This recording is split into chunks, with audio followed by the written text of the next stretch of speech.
Chapter 10. Awkward Encounter. As John arrived back at his house for the wake, he was glad to see the living room already populated by people. Despite having spent the entire day avoiding the endless sea of hollow well wishes, he couldn't bear to be in his house alone for a second longer. Ever since Linda's death, it felt ghostly at night, with a large void that could not be filled in the bed beside him. The house was missing an extra voice, a second plate at the dinner table, and the faint aroma of expensive perfume. It no longer felt like home. As soon as he entered the living room, John regrettably locked eyes with the one person he had no desire to engage with again. Linda's colleague, Cindy Cartwright. She had clearly been milling around the corner nearest the door in order to catch him as he came in. That much was obvious. What her true intentions were, that remained a mystery. John just got this uncomfortable feeling that she was a little unhinged and made a mental note to bring her name up in conversation with some of Linda's colleagues that he knew a little better. "What a lovely home you have here," Cindy smiled warmly as she approached, almost cornering John against the wall. "Thank you, Cindy. It's very nice of you to say," John nodded, clearly making an effort to move the conversation along.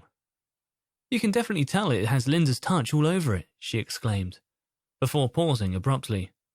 "Oh my, I shouldn't have said that, should I? How insensitive, I'm so sorry." "It's fine," John assured. Linda definitely had all the style in the relationship. "Oh, she was stylish, wasn't she? So stylish," Cindy agreed in a dreamlike state. "Some of the dresses she would wear to work, it was like she had come straight from the catwalk."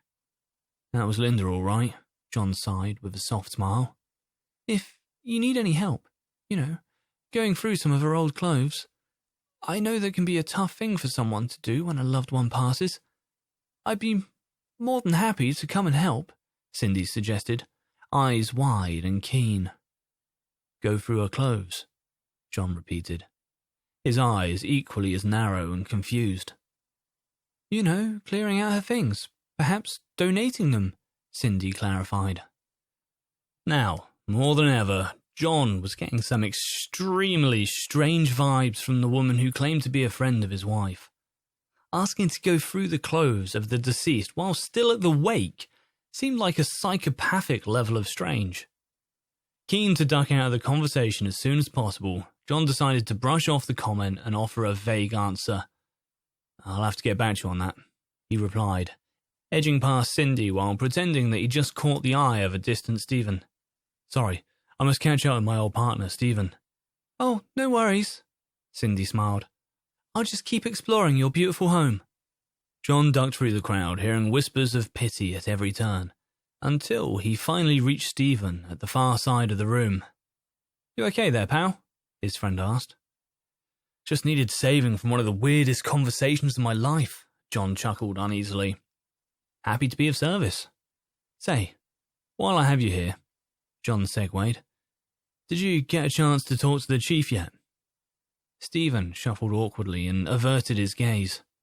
John had come to him some days before asking whether Stephen could put in a good word with the chief of police and ask him to be reinstated early.